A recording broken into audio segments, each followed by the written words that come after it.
Hey guys, I have another book recommendation for you, the Bhagavad-Gītā. Now, the Bhagavad-Gītā is basically like India's version of the Bible. Gandhi said that the Bhagavad-Gītā was basically like his personal guidebook, the book that impacted him the most, that he would consult on like a daily basis. It's a really short book.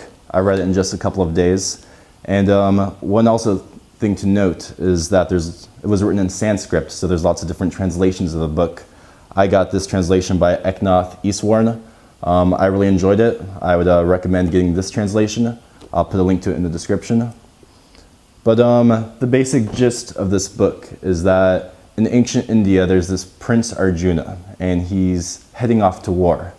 And he's a little bit confused about why he's heading off to war because the opposing forces contain some of his relatives, and he doesn't want to fight them, even though he knows those relatives have been corrupted. They're doing things that aren't right.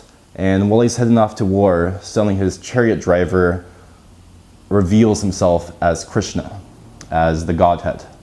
And Prince Arjuna has a conversation with Krishna about all the deep spiritual questions of life. Who are we? What's the point of going to war? What's life? What is all this stuff? And they have the book is all dialogue between Krishna and Arjuna regarding all the deepest spiritual questions. If you're interested in spirituality, or not even like spirituality and religion, but just interested in improving your like inner well-being and how you think about life, I would say that this book is a must-read book for you. Instead of going into more depth on the book, I'll just share one core concept that the book talks about, which is actually really common in almost all of Indian religious texts, which is the idea that in the beginning was the self. The Upanishads start off, in the beginning was the self, and it said that I am. And that in every creature in all of the cosmos, and all of time and existence, that the self resides in every single creature. That really everything deep down is one. It's all the same energy. That I am really the same energy as you. That we are all connected, that we are integral parts. There's all sorts of different language about how you could use this to grasp this concept. So the basic underlying message of the Bhagavad-Gītā is live your life as if everyone is you. As you go about your day, to treat people as if they were God. Every single person you're interacting with the divine. You yourself are the divine. As I'm making this video right now, I'm giving a message to you guys as the divine to the divine. The term namaste means the divine in me notices the divine in you. That the real spiritual message is not that like Jesus is God and this religious world is far away from us, but the real religious and spiritual message is that the spiritual world is right here, right now. That I and you and the whole world, the here and now, is the spiritual existence. This is it, right here, right now. And to live your life accordingly.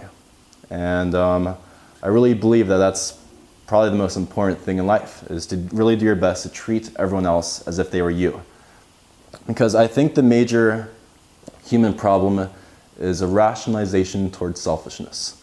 Because you are you, that's your reference point of experience is all from your perspective. What humans tend to do is they tend to make decisions and rationalize the decision to how this can help me. Rather than looking at things purely objectively or fairly, always at the back of our mind we're thinking, how can this benefit me? How is this helping me?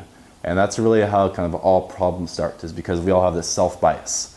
And the Bhagavad-Gītā really stresses to really do your best to rather have this inflow than this inflow of how can this benefit me, to really think, how can I live my life as an outflow? How can I live my life in service to others? How can I make this world a better place through what the Bhagavad-Gītā calls selfless action?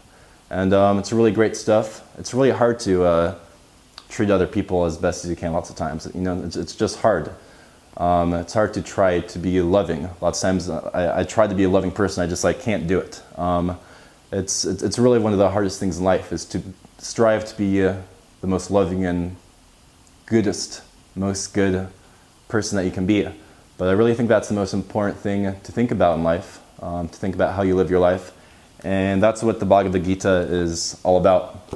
Again, it's a really short book. I would say it's a must-read for you guys. Definitely check it out. Hope you enjoy this video. Peace. If you're into my videos on how to improve with girls, how to become a more attractive man, I would say that this book is a must-read for you guys.